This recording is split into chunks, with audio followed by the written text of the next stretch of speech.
Education inherently must expand to teach an inclusive history that combines our shared humanity and narratives in both defeat and triumph, in normalizing our stories and normalizing our nuance. We, together, have created movements that have gotten us to where we are today, and that we would not be here with each and every one of those movements. We must not separate ourselves from each community. We must be one.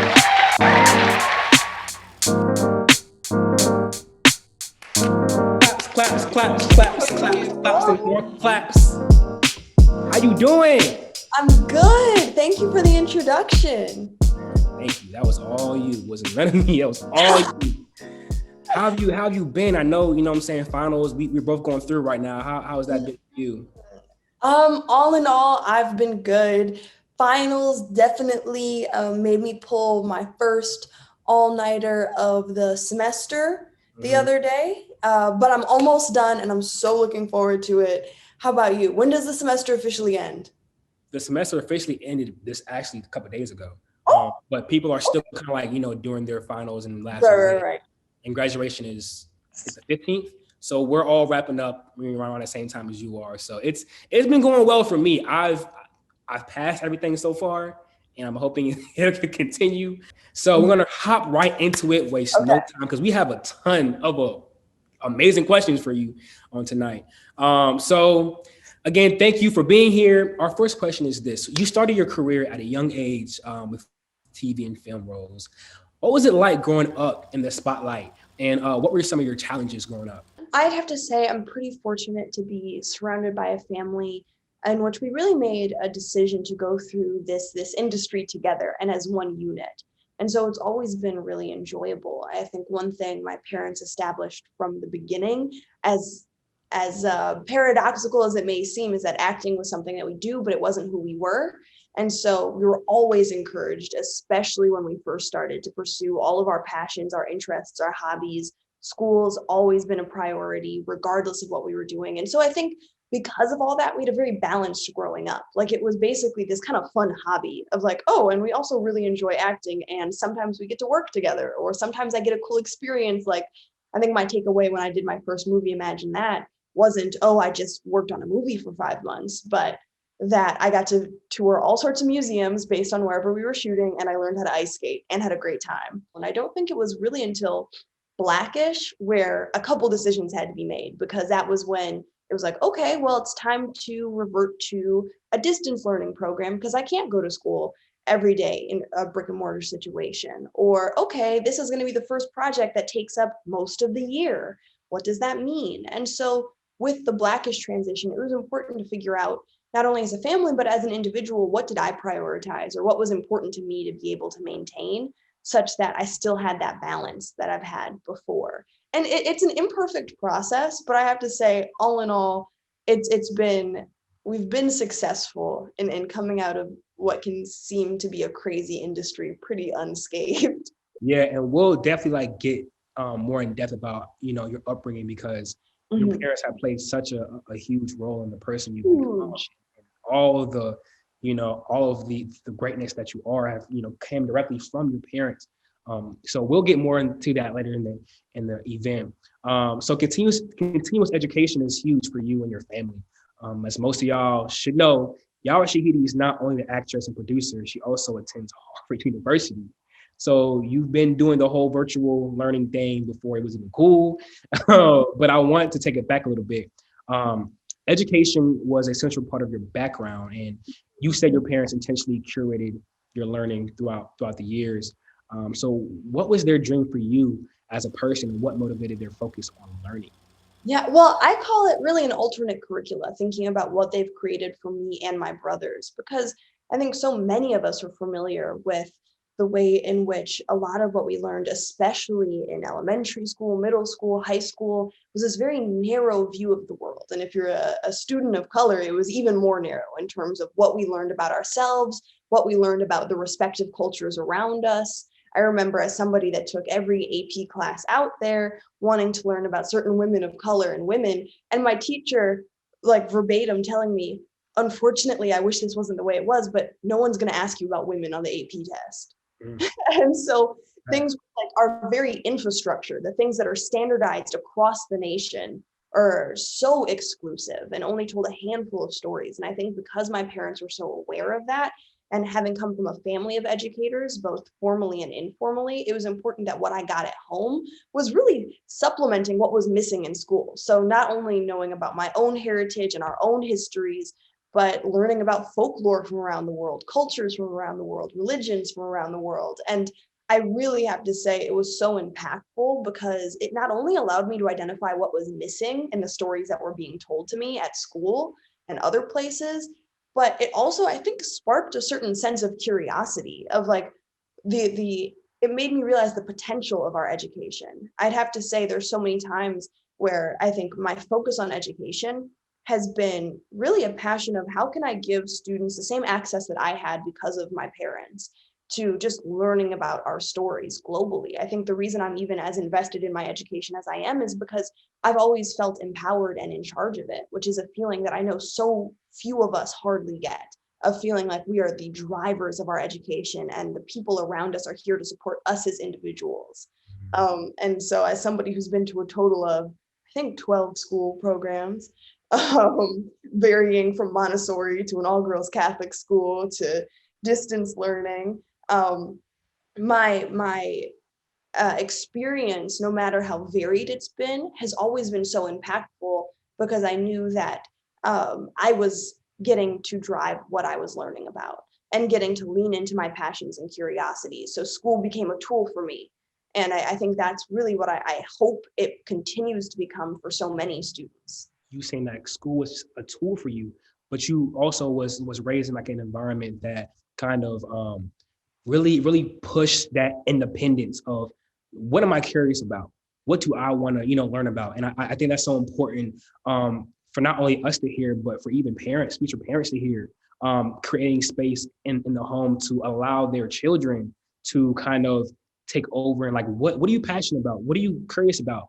Let's find ways to implement this in everyday life. I think that's something that your parents did well, very well, obviously. All right, Yara. So this is the question that everyone here wants to know. You don't have to lie. Keep it a $150 with us. It's final season over here, so we all want to know. How do you find time to pursue your education at Harvard while simultaneously being an actress, a change agent, and everything that comes with being Yara Shahidi? Like, do you ever feel overwhelmed? And if so, what do you do to keep yourself grounded? Yeah. Oh, that's a great question. Well, I think first and foremost, I have a great support network around me of people who know how important it is for me to continue my education and have space to do that. And at the same time, it took so much experimentation to figure out how this was going to work.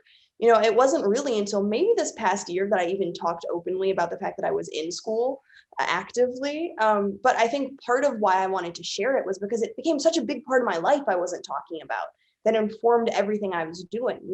People may watch one season of Grownish. And so season 1 was shot during my gap year when I took some time off. And then season 2, I was basically working 60 plus hours in Los Angeles and doing all of my curricula and flying to Boston whenever I could to then be in class. And there were certain accommodations made, like if there was a week of school that I missed where every other student had to write maybe 5 papers in a semester, I wrote 13 for one class. And that was kind of the balance. And then the season after that, season 3, I was flying back and forth. So there were 3 days on campus, 2 days working, and then would fly back on the weekends. And so it definitely took so much maneuvering.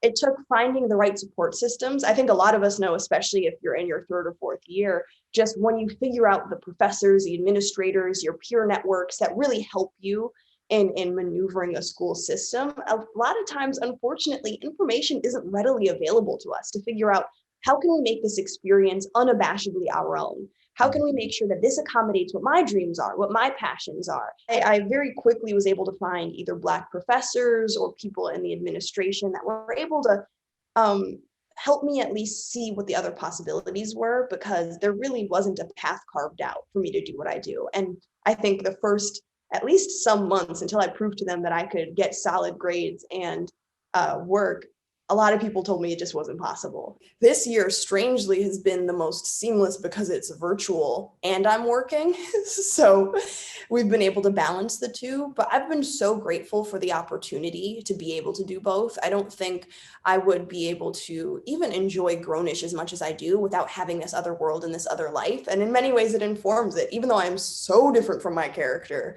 There was something different about being able to have a space where I get to go live my life and then come back to figure out what it means for Zoe to go live her life and have it feel grounded in real life experiences that I've had and be able to pursue all of the other interests and passions of mine. Like that just goes to show how invested you are in your team and your family and your Grownish. Everyone is so invested in you following what you are here to do. And that's so beautiful to see. In this experience, as much of an anomaly as it seems, I think the one thing that it highlighted for me, again, going back to why I'm obsessed with education, is that there's such little infrastructure for students to be able to go figure out what their lives look like out in the world, what their careers look like, while maintaining an education that they want. And so I think what was important was, as much as I was trying to figure out how to make it work for me, also just highlighting these kind of discrepancies of, if it's not working for me and I have all sorts of people trying to help me figure this out, how is an individual student supposed to prioritize being able to pursue their education and pursue certain passions? I remember one professor of mine, after many people told me it wasn't going to be possible to be in school and to work, there was one professor of mine who I hadn't known, and I wasn't sure if he was going to even be okay with this idea of me pitching, like, I'm going to be working full time, but I will do all the work you need me to. And he just looked at me and he was like, I have a deep belief that students should be able to pursue more than one thing in school.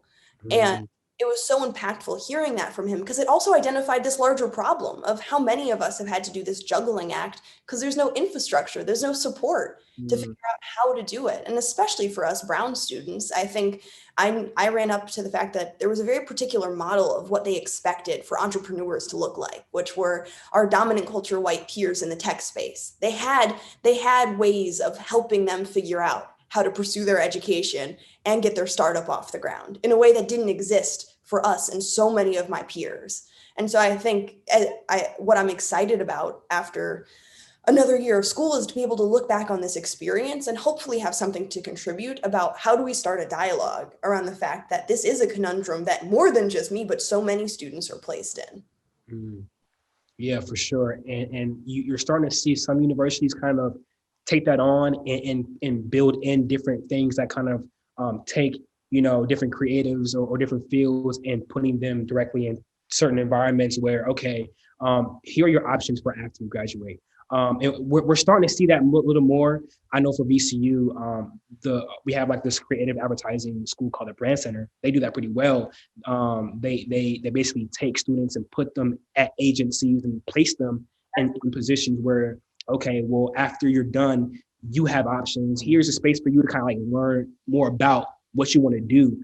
We're starting to see that, but it's still long way from where it needs to be as far as giving people that infrastructure. I'm hoping with all the things you do, you can kind of like lead that and really, do that for us. Cause not just for you, it's for all of us. Cause we all feel you. Like when you were talking, we all feel that. It's difficult. So but speaking of universities, we all attend VCU, a very diverse school on paper. But coming to VCU from where I'm from in Virginia Beach it was different. There are so many brands of people here that I never interacted with before coming to college. But now I interact with different types of people almost every day. And it's been amazing, but it's also been challenging. Because of this university space, I've learned so much about the experiences of people who don't identify in the way that I do. So my question to you is, how do you continually put yourself in positions to expand, to listen, and learn about the experiences of other communities that are different from yours? I think I'm a total history nerd, have always been. And I think the one thing that my love of history has taught me at a young age was the importance of being curious about people other than yourself. And it's easier said than done, because I do want to acknowledge that for so many of us, when there are barriers about even learning about our own cultures, hardly are we ever given the space to step outside of that, to then be like, okay, I feel assured in the fact that the spaces around me are going to teach me about myself, my culture, my heritage, my identity. So now I get to explore these other identities, these other heritages. And so I say that to say it's easier said than done, but it's nonetheless important. And I think what I've really tried to do is always know that there's more for me to learn, and actively pursue that kind of knowledge, actively pursue and figure out, what don't I know? Why don't I know that? And also, as we learn about other communities, other cultures, other ways of identifying, I thought what was so important, and one thing that I think the university experience gives us in particular, is the ability to learn that firsthand through other humans. You know, as much as we learn through the news, through media, and through all of these news stories, there's something that gives you a much more complex picture when you're actively interfacing with people of different identities and backgrounds than you.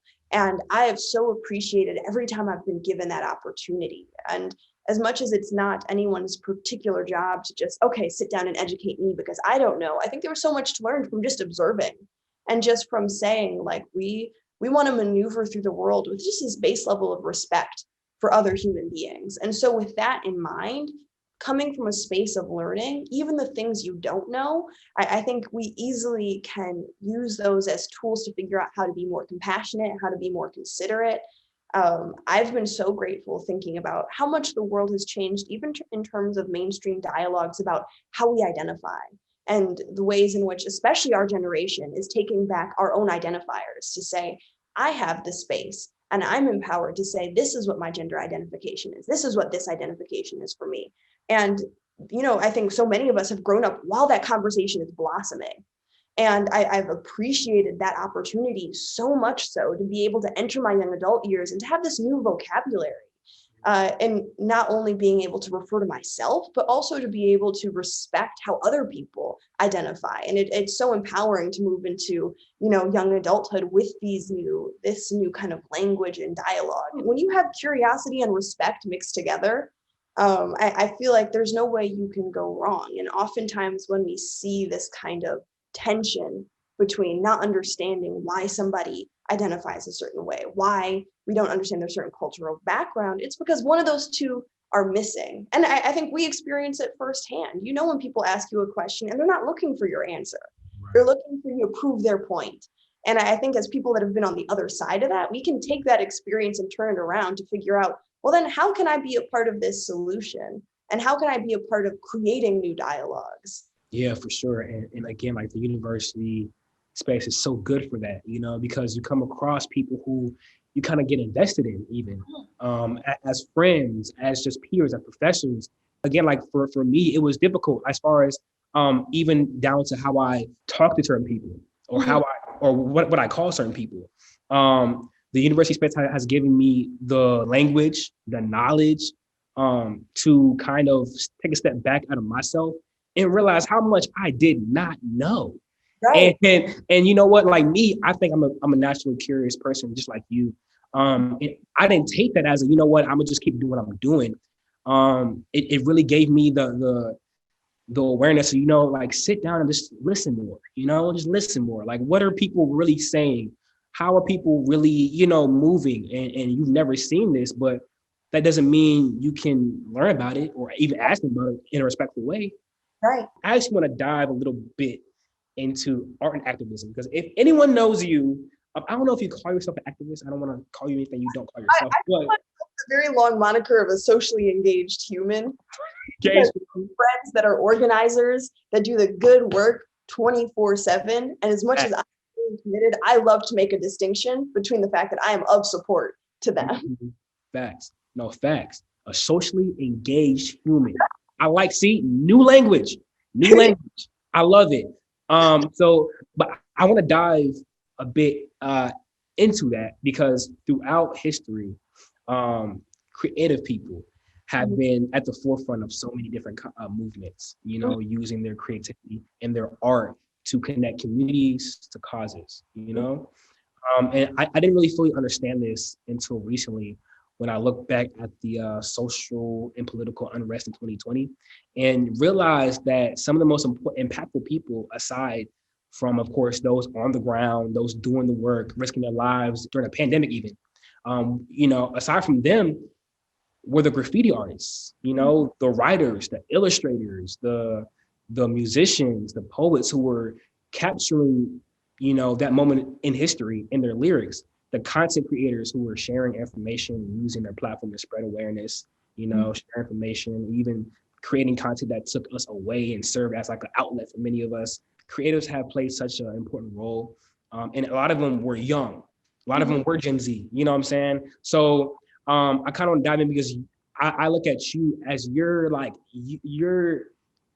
just like the image of art and socially engagement in like one, and you're just doing your thing. Every step of the way, every different venture you go into, you're kind of, you know, bringing something with you, and you're kind of vocalizing, you know what I'm saying, as you're finding yourself creatively. And I love that about you, you know? So, but my question to you is, what are some ways that you are using your creative gifts and your platform to affect social change, and why is it important for other young creatives and artists of marginalized communities to do so as well? No, that's a great question. And I first want to acknowledge just exactly what you were saying of the fact that we come from a heritage and a lineage of artists who are activists and artists who have made such impactful changes. I mean, I even look at acting in particular, and you have people like Harry Belafonte and Sidney Poitier, who quite literally put their careers on the line to show us new images and present new ideas. And then you have people like you're saying, graffiti and dance and music, all of these cultures really, I think, not only make these movements accessible, but I think they help communicate the more complex ideas of what we're fighting for in ways where as an audience member, you don't even realize everything that you're intaking, the message that you're intaking. And that's so beautiful. And so as it pertains to me and what I try and do in particular, I mean, part of it is just even figuring out what projects that I align on. And so I've been grateful to be on a show like Blackish, and to start on a show like Blackish really because we were able to talk about these really large topics, but in a family comedy that airs and that millions of people see 8 p.m. on Wednesdays or whatever time it airs now. I know it's changed a couple times, but it was beautiful to have this huge audience and to know that we could bring whatever kind of questions that mattered to us to the forefront. And then, you know, I think as it evolved, I think our tools continue to evolve and how we continue to communicate activism and social movements through culture continue to evolve. And so moving into Grownish, it was interesting because as much as it prioritized and centered this kind of like journey of a young student just trying to figure out her way, we still had the same ability to kind of tie in these topics that really matter to us. But I think what's been most impactful has not really necessarily been my work as an actor, but moving into the producing space. Because as an actor, I've been able and lucky enough to be on sets where my opinion is pretty valued. Ooh, my light just went out. But it still look good. It's all Gucci. Oh wait, let me see if this natural light'll. Oh, here we go. Natural light. I'll figure it out. But I think my opinion has been valued, but at the same time, I'm just an actor receiving a script, playing a character that I don't always align with, and telling certain stories that are complicated and complex. And so even though I feel like both Blackish and Grownish have been wonderful opportunities, production and being in a space of actually creating material has allowed us to say, well, what are our mission statements? What are our commitments to the arts that we're making, such as being inclusive from the jump? Knowing that, you know, as an actor, there are only so many stories I can tell. I know I don't represent or reflect everyone, and I don't want to give off that idea that here I am representing the entire experience, the entire Black experience, student experience, whatever it may be. And so the thing about production is that it's all about collaboration. I don't have to be the person that firsthand is telling my experience, but we get to partner at Seventh Son with incredible people that do have certain experiences. So we not only tell our own stories, but open the door for other people to tell their stories. And so from working with writers that get to get their foot in the door, to collaborating with directors, we really get to not only create more opportunities and practice equity and practice what it means to distribute resources, but we also get to bring these amazing stories to screen in ways that we're really passionate about. And so that has really been important to me. And both my family and I, my mother and I, we're friends and colleagues with community organizers, people that lead these movements that we're seeing. And that has been lovely, not only for their friendship, but also to figure out how we can be in lockstep and to be of support to what's happening on the ground. Right. Our goal isn't to be rogue agents like, well, this is my vision for the future. Our goal is to be able to continue to expand the work that's already being done and work in a way that our media creates a new entry point for people to think about what these activists, organizers, artists are already doing. And so I think between the people that we are lucky enough to surround ourselves by, to our just general commitment to be as authentic as possible and to continue to use every opportunity to bring, I don't know, as many people as possible in the door, that has been just such a literal way in which I think my passion for being socially engaged and my passion for art has intersected. That's what it's all about, like reaching back. Mm-hmm. You have to reach back. Like we don't have the choice to not reach back. Mm-hmm. Like we have to, because there's not enough of us in the room. There almost never is. So we have to reach out and stop that door from closing. Hold on, I got someone else to come pull up. I got another story to tell.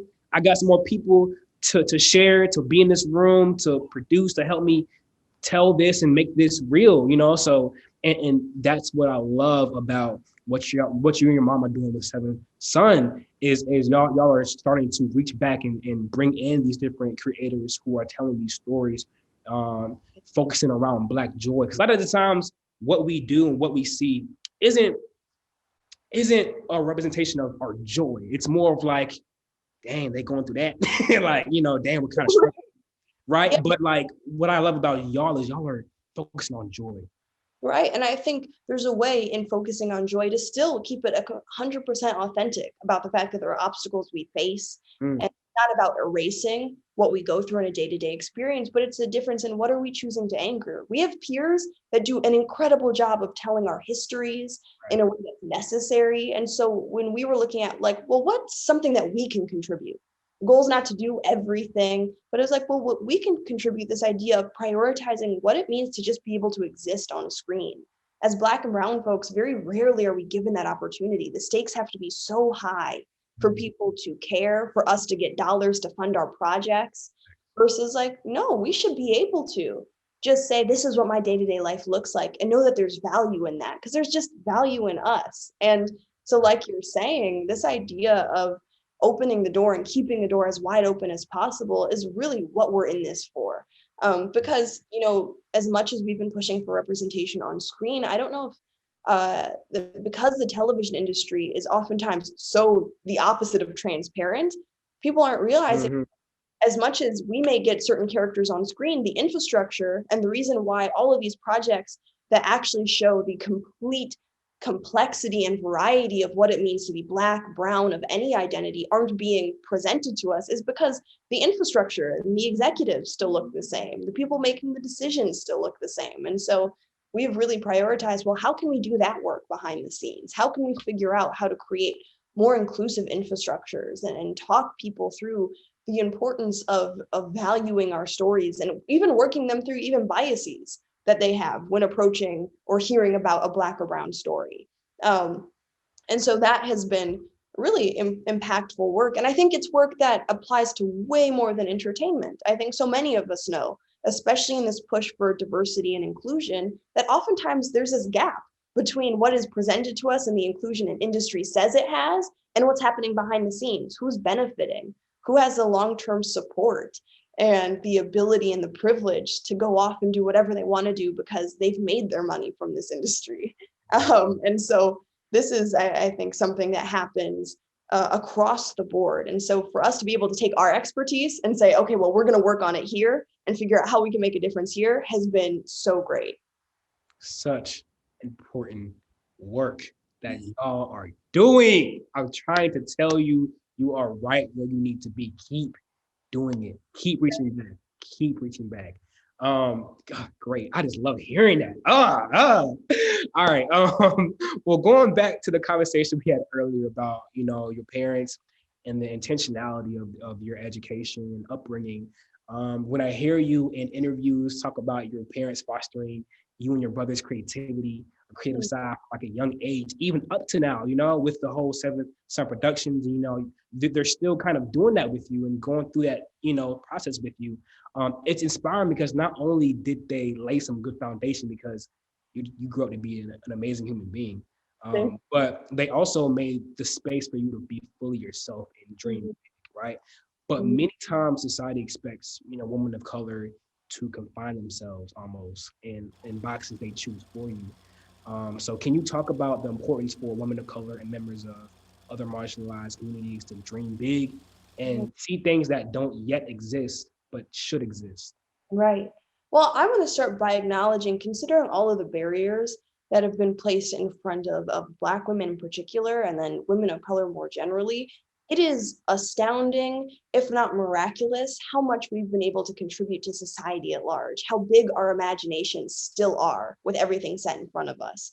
And so what excites me is that with the act of getting rid of all of these obstacles, just how much bigger our imagination will get. Because if this is what we're able to do, and still have society working against us, just wait until we actually get a sense of equity in these spaces. It's going to be incredible. But I mean, to your question and to your point, I think being in a foundation where my home was a space in which my opinion was so valued from a young age.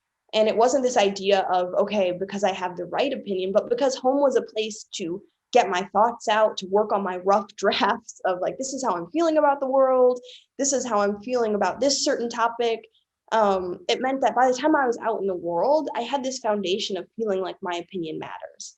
And I think if anything, there was this moment of going out into the world and being like, oh, wait, people don't expect me to just kind of give my opinion all the time because I'm contributing to this space or this group. And that's when I think we really doubled down on, well, how do we create spaces where people, particularly women of color, feel like their voices are centered and heard? But it really came from this idea of, my mother, who's my business partner, my aunties who are educators and work in different spaces. Literally the examples set in front of me are Black women doing incredible things, not only furthering their own careers, but literally helping support communities of folks. And so being that has been my example since I was little, it has always been so important to me to continue to give space and acknowledge that when I'm advocating for myself, I'm doing so much more than advocating for myself. Right. I'm advocating for groups of people. And I think it's common knowledge, and I think it's much more widely accepted now that when you focus on allowing and giving equity to Black women in particular, there are whole bunches of communities that get free in the process because of the way that we support our communities, because of the way we're entwined with our communities.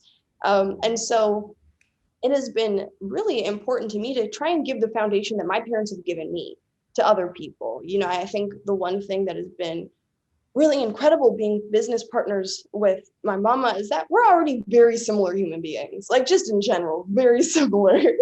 So we have the same mission statement, same values, but we run a company of women of color at Seventh Sun. And the amount of times in which we have the opportunity to walk people through the biases they display, particularly towards brown and Black women, as much as we wish that this didn't have to be an everyday conversation, as much as we wish like people got the memo and said, okay, stop treating driven Black women like aggressive Black women. Let's stop treating and conflating these two things.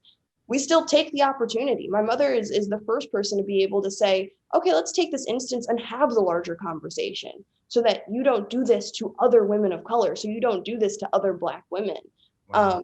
And so it has been really, I think, impactful to see the ways in which we've been able to do that work slowly and steadily of saying, how can we create these spaces for Black women to continue to dream big? Because I don't think the onus should be on us to be like, get rid of your own obstacles and dream big and do this. Right.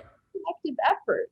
And so if our end goal is reimagining and dreaming big, how do we get rid of the everyday obstacles that tell us that we're just too much, that we're asking for too much? I mean, even in the privileged spaces that I'm in, when I double down on advocating for something that's important to me, particularly in television, the ways in which it's been like, are you sure?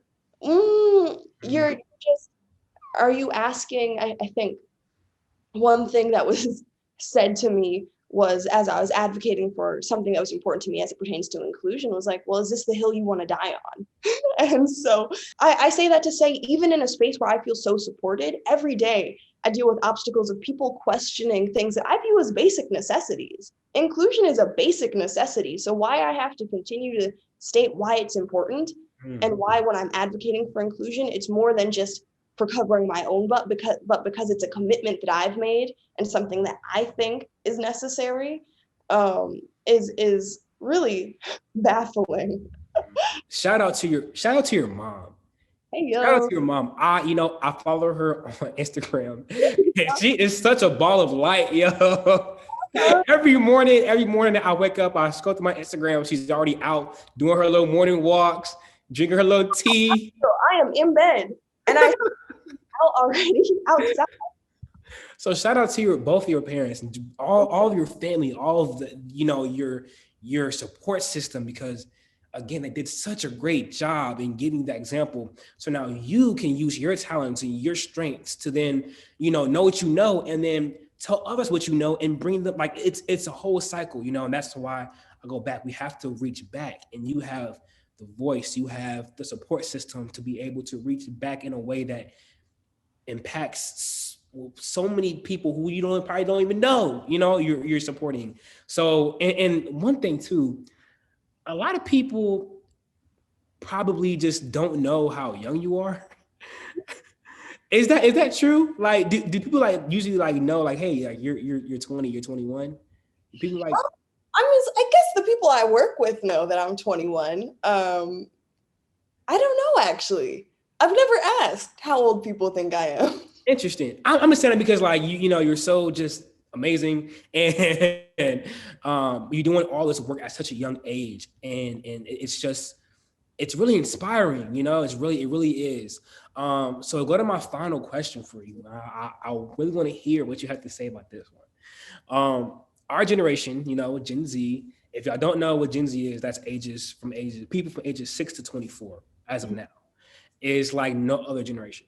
We are the most diverse generation. We are the most connected generation. We are the most accepting of our differences. And I think it is so beautiful to be part of a generation that is the pivot point, and we expect more transparency from our policymakers. We expect more transparency, even from our brands. We can communicate more comfortably using, gender fluid terms, and we put our environment first. We're fighting for better healthcare, reimagining different ways of policing, which is great, right? Which is so great.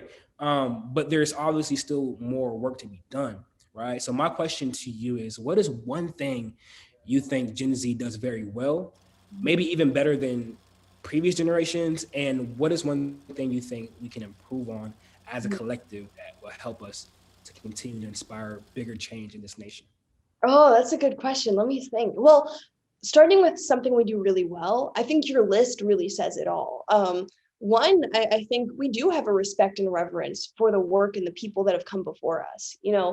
Rather than feeling like, okay, we're the innovators of these new concepts. You had Audre Lorde and all of these incredible. You have Angela Davis, who are talking about abolition, who are talking about being accepting of other identities way before it entered the mainstream. And so I love the fact that we are picking up on all of these threads that have been set before us and tying them all together to say it's a part of the same conversation.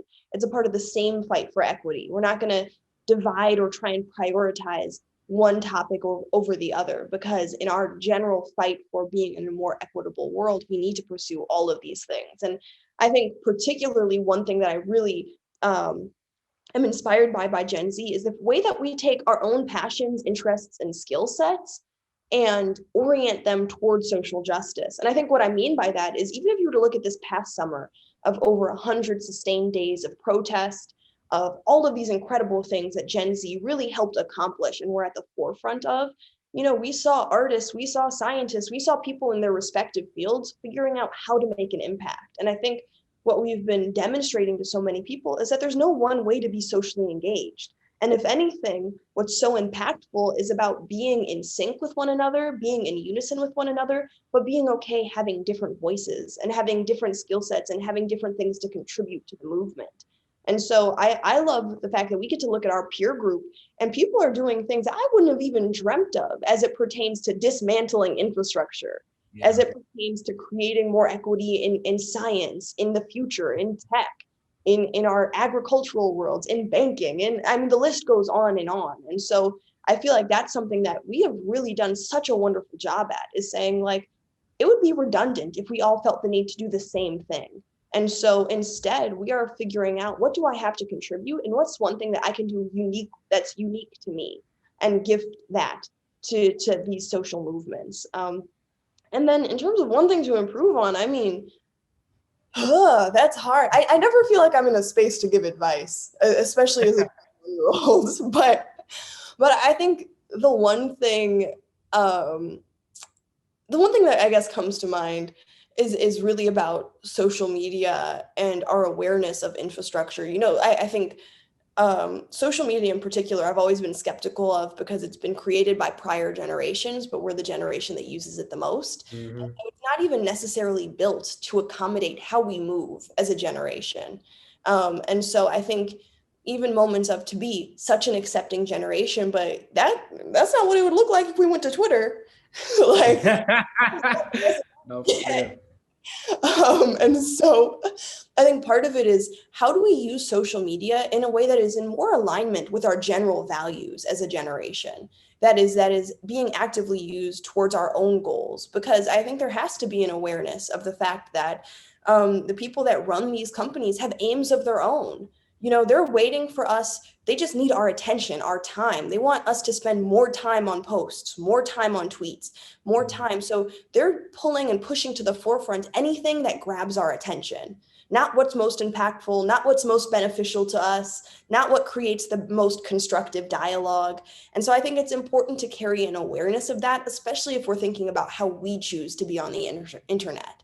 And I know we've all heard, I think, especially growing up, the idea of being protected behind a screen, and the fact that we feel more comfortable saying mean things. But I think it's so much bigger than that. But it's about, if we are as about it as we say we are, how are we going to, of course, prioritize accountability, but create new infrastructures of, the goal is not to continue to knock people off of this journey with us, if you can't come on. The goal is, I need you to be held accountable, and then do the good gosh darn work of getting back on board and getting the memo so that we can move forward. And how do we use our platforms to continue to pursue that? Because I think oftentimes it is so polarizing. I mean, quite honestly, I think even like moments like Twitter, for me, there were times where I would do things that were solid accomplishments, and I'd just be scared of getting online. Right. Which is such the opposite of how we should be feeling, because I know if it's happening to me, it's happening to so many of us. Forget the platform that I have. I have so many friends that were scared of sharing the wholeness of who they are, of what they're doing, because of this reaction, and because of this like kind of nebulous space that the internet has become. And so that's just kind of the one thing that's been top of mind, because it's even affected, how do I choose to be on the internet? How do I choose to use this platform to still hold people accountable, to give myself the space that I need to grow, to give other people the grace that they need to grow, et cetera, et cetera. Yeah, and that's such a great answer, like, because at the end of the day, we have to bring people on board with us, you know, like be more open to bring people on board with us, rather than kicking them off shit and then watching them drown. You know, how do we begin to keep people on board with us, you know? So you feel me? So but that's such, you know, everything you said, great. And I agree with you. I think that's the one thing, you know, and we do a lot of things great, you know, but if it's one thing, you know, having people to, you know, even though people might mess up, or, you know, like, you shouldn't be scared to share your accomplishments. You shouldn't be scared to be you, you know. That's what we are the most accepting of our differences, right? So we need to start embracing that, and even, you know, through mess ups or mistakes, you know. So it's just I totally agree of how social media works. It's not trying to work for us. And I think knowing that, as much as it seems like a platform that we have taken on, there are so many powers that be that have end goals of making a ton of money off of our views, that we have to be aware of that when we walk onto the internet, to say, oh, this isn't as much as it seems like this was just set in front of me for me to do whatever I please, it was a highly curated experience. And the goal is to create enough controversy to keep us on all the time. And so with that mindfulness, do with it what we will, but we can continue to choose how to use all of these tools to our advantage. Facts, all that. And you know what? I wish we could, I got some questions for you, Yara, but we have to wrap it up. And I just want to thank you. Thank you so much for everything you said. It was so important. So before we move on to our audience Q&A, I just want to say how much of an honor it was. Thank you so much for such a wonderful conversation. It was so great. And we got that all on camera. We will wrap this event up with a clap. It's just me in here, but imagine like 61 other people clapping for you because you did great. Thank you. Thank you so much. My mama, Chocolate Mommy Love, has also been listening in, and she sends her hellos. I just got that message to just make sure everyone. Call your mama, I say, hey, girl. But yeah, thank you so much. Thank you so much. And everyone who just came in to listen, and thank you for moderating such a wonderful conversation.